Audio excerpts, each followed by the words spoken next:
When it comes to Disney theme park rides and attractions, some of them close, like for example, Maelstrom eventually becoming Frozen After, Ellen's Energy Adventure eventually becoming Guardians of the Galaxy Cosmic Rewind, and so many others. But sometimes Imagineers will leave traces left over from the previous ride. In today's first video of Industrai, we're going to be taking a look at 5 traces left over from extinct Disney rides.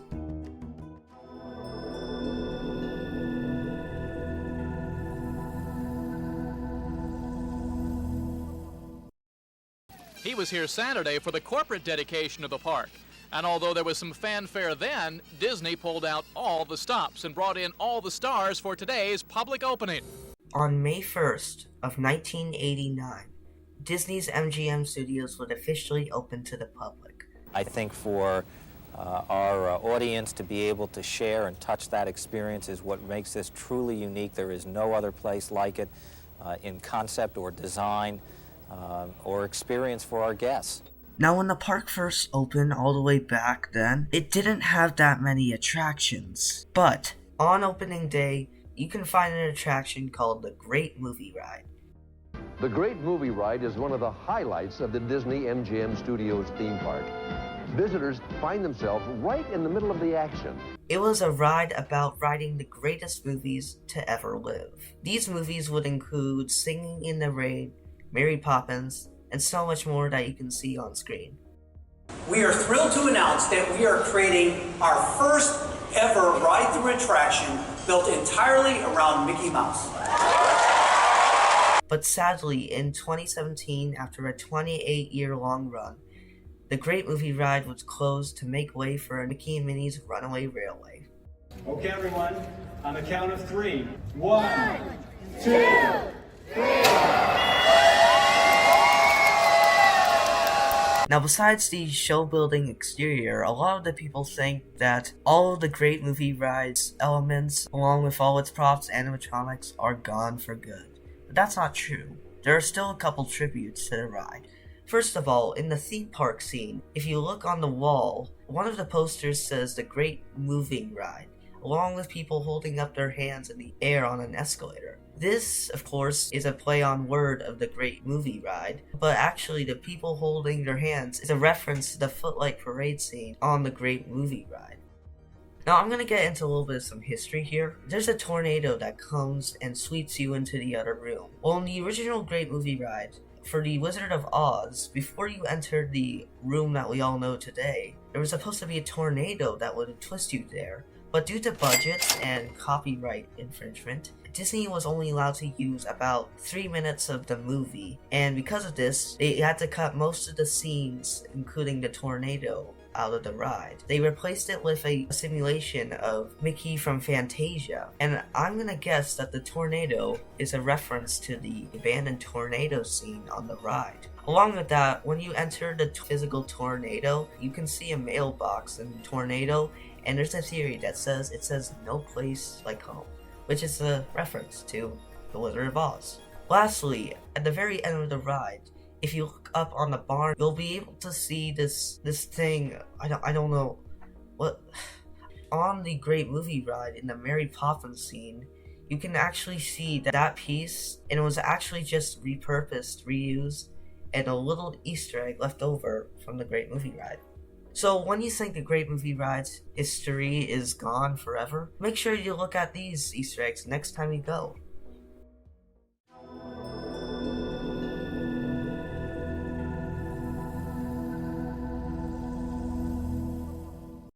One of the most iconic rides that no longer exists today at Disneyland is the Skyway. The Skyway was a ride where it would take you 60 feet in the air and gives you a bird's eye view of Fantasyland. Along with its 2 stations, it would have one in Fantasyland and another one in Tomorrowland. You would also pass through the Matterhorn ride and actually sometimes get to see the people on the ride itself.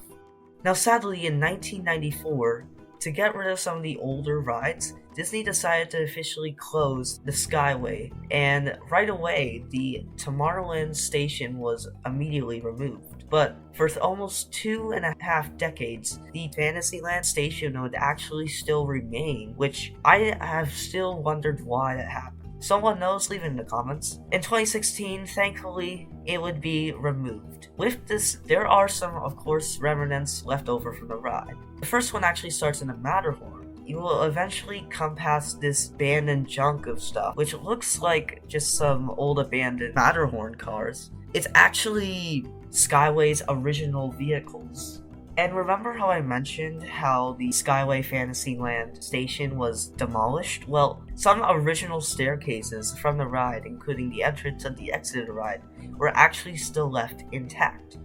And you can still find them today. So, the Skyway station is gone, as again, but thankfully we have these memories and things left over.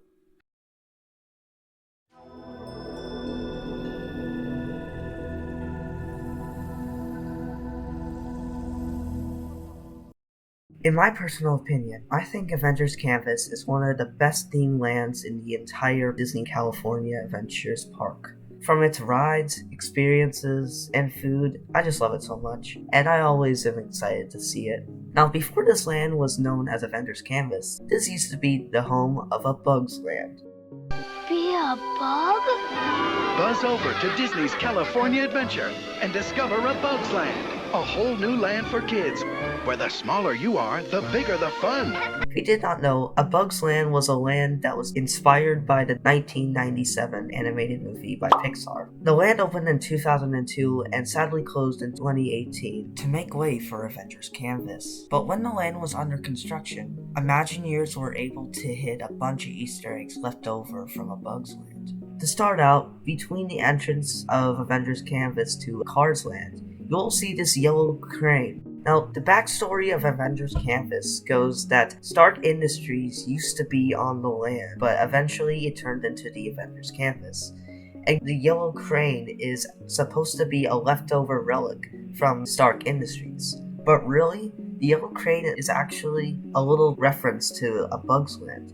You see, when they were removing the Heimlich trains from the Heimlich choo-choo train, they used this crane to lift the trains out so they can remove them. And they eventually decided to place the crane right here, especially since around this area is where it used to be. But another thing to note is that on the Web Slingers ride, you can find a pair of glasses from It's Tough to Be a Bug. You could also find a piece of Heimlich himself on the ride. It's hard to see since this is the bottom of him and the top of it was removed, but it's definitely him. Even though A Bug's Land is closed, doesn't mean it's completely forgotten, and these Easter eggs prove it.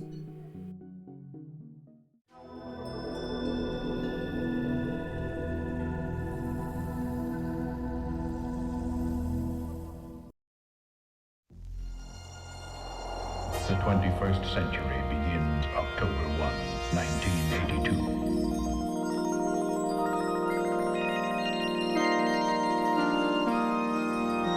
Epcot Center, Walt Disney World.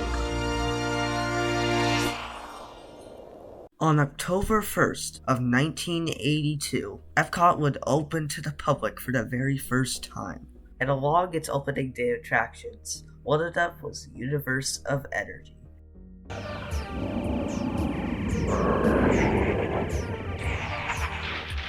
This ride is about where you go to the past to see all the dinosaurs. And in 1992, it was rethemed to Ellen's Energy Adventure that starred Bill Nye the Science Guy and Ellen DeGeneres.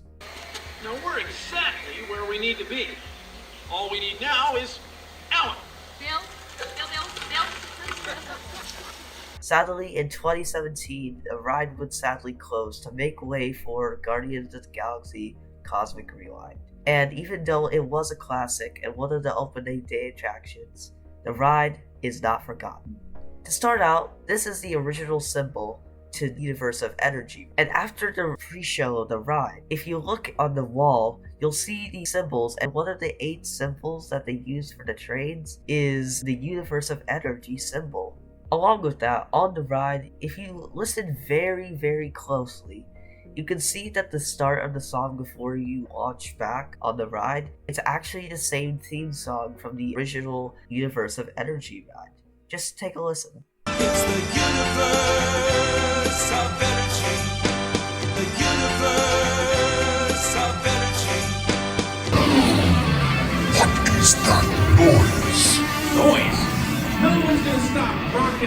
from existence. Same song, right? Anyway, as you watch, if you listen closely, you'll actually hear Drek say, "Was that the ding dang?"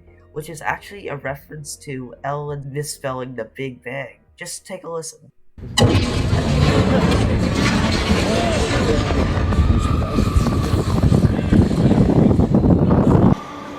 piggy bank? No, the Big Bang. The ding dang? The Big Bang. Same sound as well. Now, even though this attraction no longer exists and it's a beloved one, I am happy to say that the ride is not forgotten.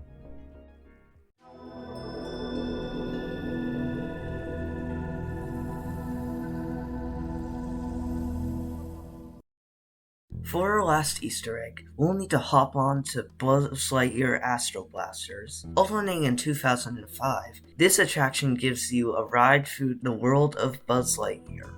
Now, once you're in the scene where Buzz Lightyear has Zurg captured, if you look behind the area that you just came out, you will see a sun and a moon. Now, you're probably already wondering, why is this sun and moon here, and where was it from? Well, that's because it's actually a little tribute to Circle Vision 360. You see, inside the ride, this used to be the ride before Buzz Lightyear Astro Blasters came as we know today. And in the ride pre-shows, you can find this sign. And if you look at these signs, the sun and the moon are on them, because these were original props that were put on the signs. So when Circle Vision finally closed to make way for Rocket Rods, then Buzz Lightyear Astro Blasters, since they had these in storage, they decided to place them right here in the ride, and now they live here and they're still up to this day.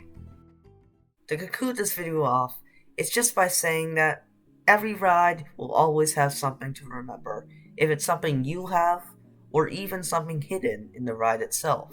The point is, the attraction will never be forgotten, and will always live in your heart. Thank you everybody for watching this video. I hope you enjoyed my first video that I've made so far. There's going to be more videos like this coming into the future, but for now, I hope you really enjoyed this one. Make sure you subscribe to Industrai and check out my other channel, Thermonite. We do some gaming stuff on there. But anyways guys, I will see you later.